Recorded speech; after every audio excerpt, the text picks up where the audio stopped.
بسم اللہ الرحمن الرحیم نحمدہ ونصلی علی رسولہ الکریم۔ تعلیم واضح رہے کہ صرف زبان سے بیعت کا اقرار کرنا کچھ چیز نہیں ہے جب تک دل کی عزیمت سے اس پر پورا عمل نہ ہو۔ بس جو شخص میری تعلیم پر پورا عمل کرتا ہے وہ اس میرے گھر میں داخل ہو جاتا ہے جس کی نسبت خدا تعالیٰ کی کلام میں یہ وعدہ ہے، انی وحافظ کل من فی الدار، یعنی ہر ایک جو تیرے گھر کی چار دیوار کے اندر ہے میں اس کو بچاؤں گا۔ اس جگہ یہ نہیں سمجھنا چاہیے کہ وہی لوگ میرے گھر کے اندر ہیں جو میرے اس خاک و خشت کے گھر میں بود و باش رکھتے ہیں، بلکہ وہ لوگ بھی جو میری پوری پیروی کرتے ہیں میرے روحانی گھر میں داخل ہیں۔ پیروی کرنے کے لیے یہ باتیں ہیں کہ وہ یقین کریں کہ ان کا ایک قادر اور قیوم اور خالق الکل خدا ہے جو اپنی صفات میں ازلی، ابدی اور غیر متغیر ہے۔ نہ وہ کسی کا بیٹا نہ کوئی اس کا بیٹا، وہ دکھ اٹھانے اور صلیب پر چڑھنے اور مرنے سے پاک ہے۔ وہ ایسا ہے کہ باوجود دور ہونے کے نزدیک ہے، اور باوجود نزدیک ہونے کے وہ دور ہے، اور باوجود ایک ہونے کے اس کی تجلیات الگ الگ ہیں۔ انسان کی طرف سے جب ایک نئے رنگ کی تبدیلی ظہور میں آوے تو اس کے لیے وہ ایک نیا خدا بن جاتا ہے اور ایک نئی تجلی کے ساتھ اس سے معاملہ کرتا ہے، اور انسان بقدر اپنی تبدیلی کے خدا میں بھی تبدیلی دیکھتا ہے، مگر یہ نہیں کہ خدا میں کچھ تغیر آ جاتا ہے، بلکہ وہ ازل سے غیر متغیر اور کمال تام رکھتا ہے۔ لیکن انسانی تغیرات کے وقت جب نیکی کی طرف انسان کے تغیر ہوتے ہیں تو خدا بھی ایک نئی تجلی سے اس پر ظاہر ہوتا ہے، اور ہر ایک ترقی یافتہ حالت کے وقت جو انسان سے ظہور میں آتی ہے خدا تعالیٰ کی قادرانہ تجلی بھی ایک ترقی کے ساتھ ظاہر ہوتی ہے۔ وہ خارق عادت قدرت اسی جگہ دکھلاتا ہے جہاں خارق عادت تبدیلی ظاہر ہوتی ہے۔ خوارق اور معجزات کی یہی جڑ ہے۔ یہ خدا ہے جو ہمارے سلسلے کی شرط ہے، اس پر ایمان لاؤ اور اپنے نفس پر اور اپنے آراموں پر اور اس کے کل تعلقات پر اس کو مقدم رکھو، اور عملی طور پر بہادری کے ساتھ اس کی راہ میں صدق و وفا دکھلاؤ۔ دنیا اپنے اسباب اور اپنے عزیزوں پر اس کو مقدم نہیں رکھتی، مگر تم اس کو مقدم رکھو تا تم آسمان پر اس کی جماعت لکھے جاؤ۔ رحمت کے نشان دکھلانا قدیم سے خدا کی عادت ہے، مگر تم اس حالت میں اس عادت سے حصہ لے سکتے ہو کہ تم میں اور اس میں کچھ جدائی نہ رہے، اور تمہاری مرضی اس کی مرضی اور تمہاری خواہشیں اس کی خواہشیں ہو جائیں، اور تمہارا سر ہر ایک وقت اور ہر ایک حالت مراد یابی اور نامرادی میں اس کے آستانہ پر پڑے رہے تا جو چاہے سو کرے۔ اگر تم ایسا کرو گے تو تم میں وہ خدا ظاہر ہوگا جس نے مدت سے اپنا چہرہ چھپا لیا ہے۔ کیا کوئی تم میں ہے جو اس پر عمل کرے اور اس کی رضا کا طالب ہو جائے اور اس کی قضاء و قدر پر ناراض نہ ہو؟ تو تم مصیبت کو دیکھ کر اور بھی قدم آگے رکھو کہ یہ تمہاری ترقی کا ذریعہ ہے، اور اس کی توحید زمین پر پھیلانے کے لیے اپنی تمام طاقت سے کوشش کرو، اور اس کے بندوں پر رحم کرو، اور ان پر زبان یا ہاتھ یا کسی تدبیر سے ظلم نہ کرو، اور مخلوق کی بھلائی کے لیے کوشش کرتے رہو، اور کسی پر تکبر نہ کرو گو اپنا ماتحت ہو، اور کسی کو گالی مت دو گو وہ گالی دیتا ہو۔ غریب اور حلیم اور نیک نیت اور مخلوق کے ہمدرد بن جاؤ تا قبول کیے جاؤ۔ بہت ہیں جو علم ظاہر کرتے ہیں مگر وہ اندر سے بھیڑیے ہیں، بہت ہیں جو اوپر سے صاف ہیں مگر اندر سے سانپ ہیں، تو تم اس کی جناب میں قبول نہیں ہو سکتے جب تک ظاہر و باطن ایک نہ ہو۔ بڑے ہو کر چھوٹوں پر رحم کرو، نہ ان کی تحقیر، اور عالم ہو کر نادانوں کو نصیحت کرو، نہ خود نمائی سے ان کی تذلیل، اور امیر ہو کر غریبوں کی خدمت کرو، نہ خود پسندی سے ان پر تکبر۔ ہلاکت کی راہوں سے ڈرو، خدا سے ڈرتے رہو اور تقوی اختیار کرو، اور مخلوق کی پرستش نہ کرو، اور اپنے مولا کی طرف منقطع ہو جاؤ اور دنیا سے دل برداشتہ رہو، اور اسی کے ہو جاؤ اور اسی کے لیے زندگی بسر کرو، اور اس کے لیے ہر ایک ناپاکی اور گناہ سے نفرت کرو کیونکہ وہ پاک ہے۔ چاہیے کہ ہر ایک صبح تمہارے لیے گواہی دے کہ تم نے تقوی سے رات بسر کی، اور ہر ایک شام تمہارے لیے گواہی دے کہ تم نے ڈرتے ڈرتے دن بسر کیا۔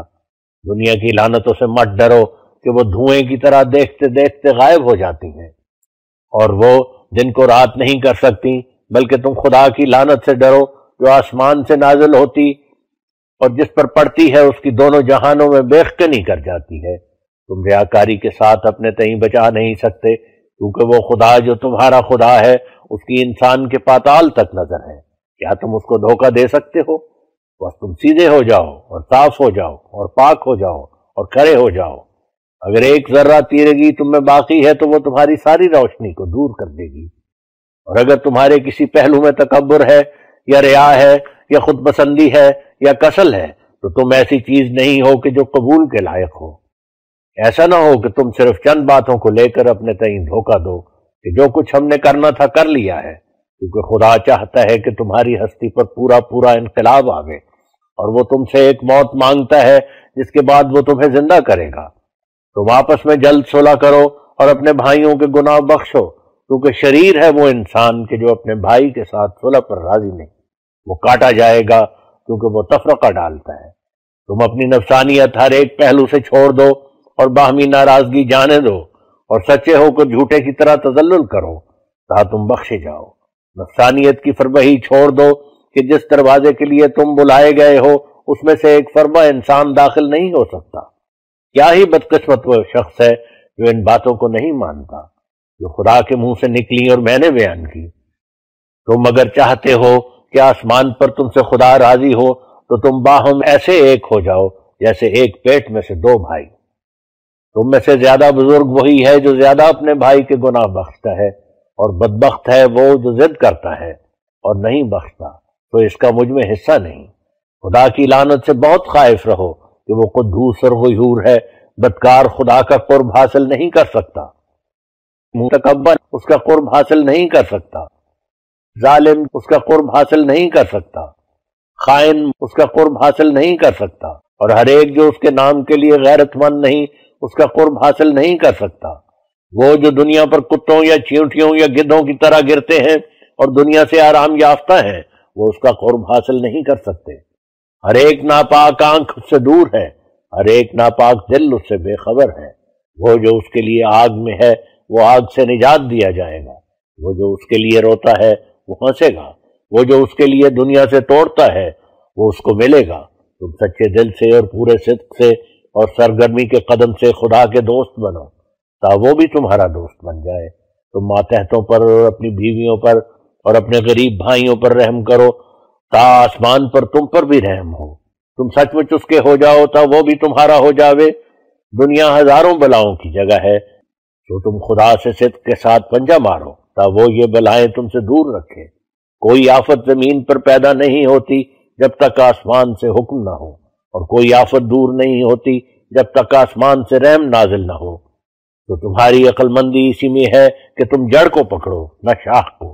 تمہیں دوا اور تدبیر سے ممانعت نہیں ہے مگر ان پر بھروسہ کرنے سے ممانعت ہے، اور آخر وہی ہوگا جو خدا کا ارادہ ہوگا۔ اگر کوئی طاقت رکھے تو توکل کا مقام ہر ایک مقام سے بڑھ کر ہے، اور تمہارے لیے ایک ضروری تعلیم یہ ہے کہ قرآن شریف کو مہجور کی طرح نہ چھوڑ دو کہ تمہاری اسی میں زندگی ہے۔ جو لوگ قرآن کو عزت دیں گے وہ آسمان پر عزت پائیں گے، جو لوگ ہر ایک حدیث اور ہر ایک قول پر قرآن کو مقدم رکھیں گے ان کو آسمان پر مقدم رکھا جائے گا۔ نوع انسان کے لیے روئے زمین پر اب کوئی کتاب نہیں مگر قرآن، اور تمام آدم زادوں کے لیے اب کوئی رسول اور شفیع نہیں مگر محمد مصطفیٰ صلی اللہ علیہ وسلم۔ تو تم کوشش کرو کہ سچی محبت اس جاہ و جلال کے نبی کے ساتھ رکھو، اور اس کے غیر کو اس پر کسی نوع کی بڑائی مت دو تا آسمان پر تم نجات یافتہ لکھے جاؤ۔ اور یاد رکھو کہ نجات وہ چیز نہیں جو مرنے کے بعد ظاہر ہوگی، بلکہ حقیقی نجات وہ ہے کہ اسی دنیا میں اپنی روشنی دکھلاتی ہے۔ نجات یافتہ کون ہے؟ وہ جو یقین رکھتا ہے جو خدا سچ ہے اور محمد صلی اللہ علیہ وسلم اس میں اور تمام مخلوق میں درمیانی شفیع ہے،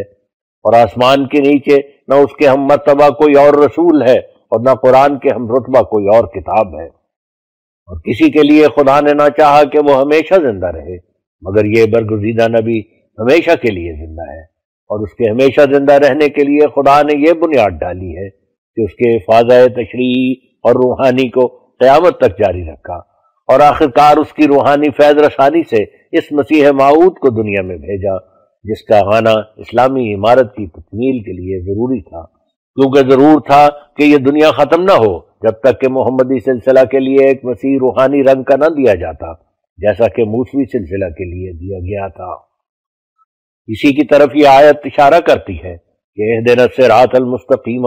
صراط الذین انعمت علیہم۔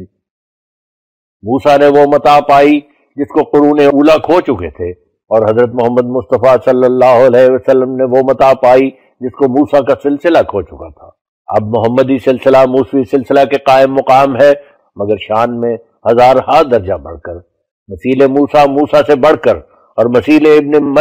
مریم سے بڑھ کر، اور وہ مسیح موعود نہ صرف مدت کے لحاظ سے حضرت صلی اللہ علیہ وسلم کے بعد 14ویں صدی میں ظاہر ہوا، جیسا کہ مسیح ابن مریم موسیٰ کے بعد 14ویں صدی میں ظاہر ہوا تھا، بلکہ وہ ایسے وقت میں آیا جبکہ مسلمانوں کا وہی حال تھا جیسا کہ مسیح ابن مریم کے ظہور کے وقت یہودیوں کا حال تھا۔ تو وہ میں ہی ہوں،